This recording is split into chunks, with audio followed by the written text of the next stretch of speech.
Assalamualaikum warahmatullahi wabarakatuh. Alhamdulillahirabbil alamin. Wa bihi nasta'in. Wa ala umuri dunya waddin.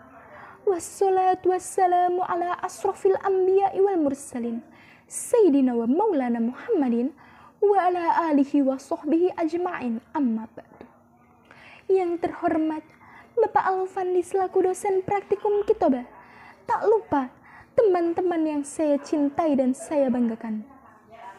Pertama-tama, marilah kita panjatkan puja dan puji syukur kehadirat Allah yang telah melimpahkan rahmat, hidayah, serta inayahnya sehingga kita dapat berkumpul dalam majelis yang insya Allah barokah ini. Walaupun kita hanya lewat media online saja, semoga bermanfaat. Amin, amin, ya rabbal alamin.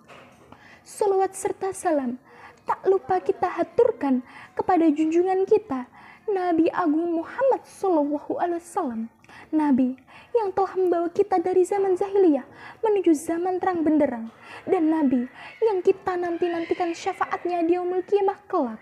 Amin, amin, ya rabbal alamin.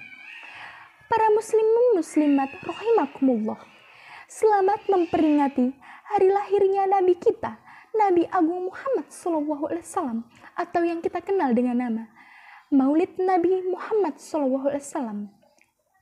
Dalam kesempatan kali ini, saya akan sedikit berceramah mengenai pidato tentang keteladanan Nabi Agung Muhammad SAW. Mari kita manfaatkan bulan Rabiul Awal ini dengan melakukan segala kebaikan sebagai bukti rasa syukur kita kepada Allah Subhanahu wa Ta'ala. Dan selain itu, jadikanlah Rasulullah sebagai suri tauladan dalam menjalani hidup.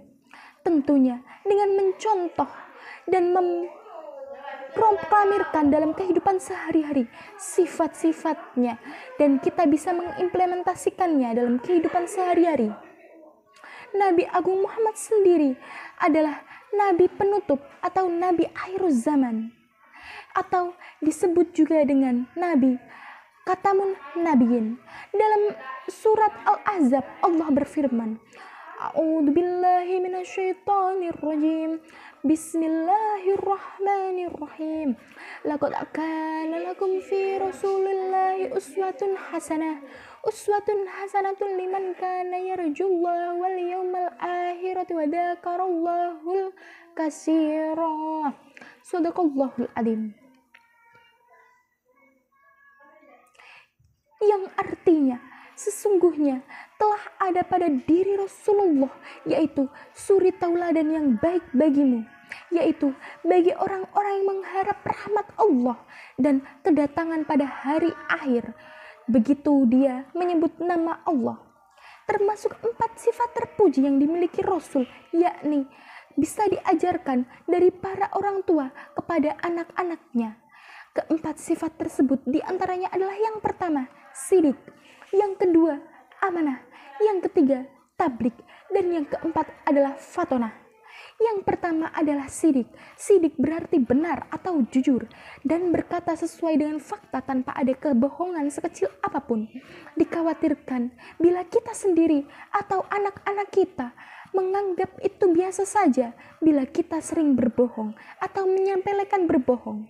Kita berbohong 1 kali, tapi karena ada kebohongan-kebohongan lagi di akhirnya nanti. Dan akhirnya kita menyepelekan kebohongan itu. Dan kita menyebabkan banyak dosa dari Allah Subhanahu wa Ta'ala. Sifat yang kedua, yakni sifat amanah. Sikap yang dapat dipercaya. Seperti misalnya, jika kita sendiri ada urusan atau titipan yang dipercayakan kepada kita, maka harus dilaksanakan dengan sebaik-baiknya. Sebagaimana Rasulullah SAW diberikan amanah untuk menyampaikan ajaran Islam kepada umat manusia, melaksanakan tugas itu dengan sebaik-baiknya, dengan taruhan jiwa, raga, serta nyawa. Rasul tidak gentar dalam menjalankan amanah-amanah tersebut.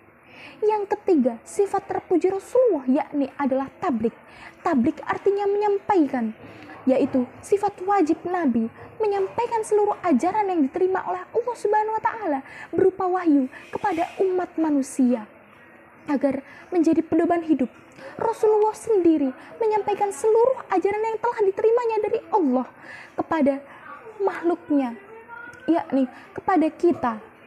Rasul menyampaikan dengan sekecil apapun sebagai pedoman kita dalam beragama muslim.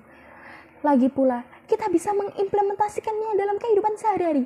Contohnya, ketika seseorang dititipi amanah, maka kita harus menyampaikannya dengan berhak menerima.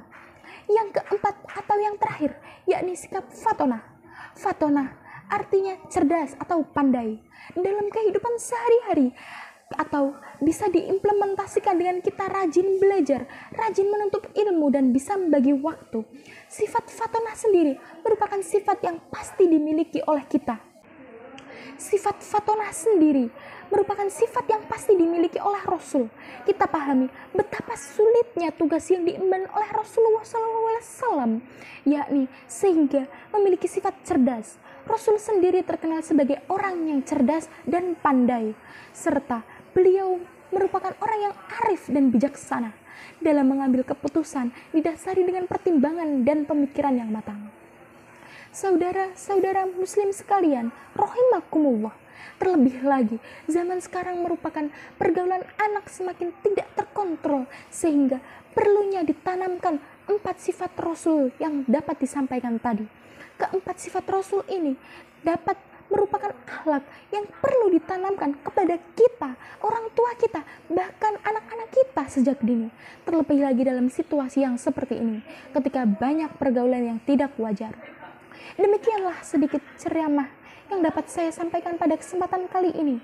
Kurang lebihnya mohon dimaafkan, karena yang benar datangnya dari Allah dan yang salah dari saya sendiri. Akhirul kalam, wabillahi taufik wal hidayah. Wassalamualaikum warahmatullahi wabarakatuh.